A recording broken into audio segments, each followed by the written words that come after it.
Sometimes a little piece of the past just shows up when you'll least expect it. Well, we got our hands on a real found treasure, a simple cassette tape from way back in November 2002. A guy named Duane decided to record his deer hunting weekend with friends and family, and what he captured is this amazing little time capsule. It's all about friendship, a whole lot of patience, and yeah, a little bit of pure luck. So let's get into it. We're just going to drop you right into the middle of the action here. Picture this. It's Saturday morning, opening day. One of the hunters, Jerry Lee, is out there, sitting in the quiet, just waiting. And then he hears it, that crunch, crunch, crunch. That's the sound every hunter is hoping for. It's that exact moment when hours of sitting perfectly still suddenly pay off, and the woods just come alive. Okay, but before we get to the hunt itself, we've got to back up a little. Because for this crew, this whole tradition doesn't just kick off at sunrise on Saturday. Nope. It really begins the night before, with all these little rituals that are honestly just as important as the main event. So this is home base. Now, to you and me, it might just look like a pretty basic trailer, right? But when you listen to the tape, you hear all the laughter and the inside jokes. To them, this little spot is a 5-star resort. As they put it, this is like the Hilton.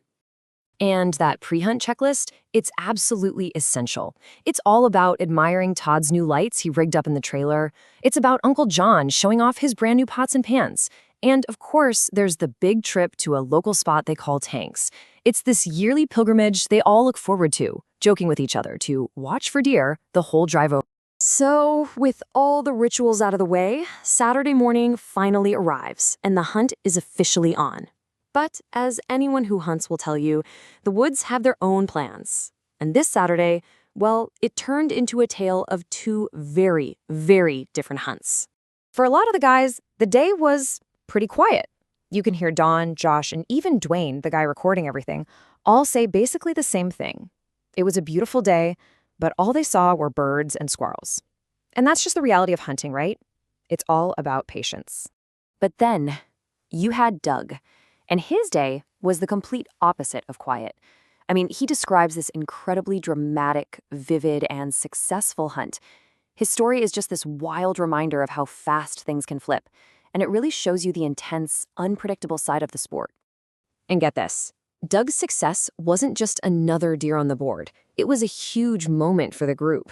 Duane, who was kind of their official historian, confirms it right on the tape. This was deer number 100 for them. It just goes to show how much they cared about their shared history, keeping track of everything, year after year. This really sums up the whole day perfectly.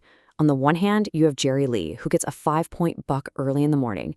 And then, probably not too far away, you have Duane, who sat there all day and never saw a single thing. I mean, that's a hunter's luck for you. So, we come to the final day. Sunday morning is gorgeous, but the conditions are a little tricky. And as it turns out, the weekend saved the biggest, most unbelievable moment for last. We're talking a whole season's worth of adrenaline, all packed into about 20 seconds. The way Todd describes the morning on the tape, it's just amazing. The guys wake up to this incredible, foggy landscape.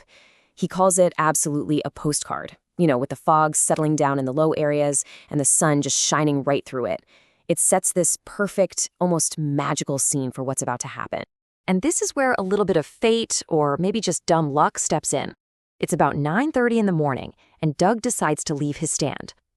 Todd sees it's empty and just thinks, hey, I'll walk over there, check it out for a couple of minutes. Just a casual, simple decision that leads to the biggest moment of the entire trip. What happens next is just wild. Todd gets up on the stand, he gives one single grunt call with his voice, and immediately, this huge 7-point buck just appears out of nowhere. He says the whole thing, from seeing it to taking a shot, happened in maybe 15-20 seconds. He gets the rifle up, the buck turns, and that's it. It was pure lightning in a bottle. And the result of that 20-second whirlwind? A massive buck. They estimated it was about 200 pounds on the hoof. Todd's pretty sure it was the biggest deer he'd ever shot in his life. I mean, what a spectacular way to end the weekend. So, as Sunday afternoon rolls around, it's time to start packing up and heading for home.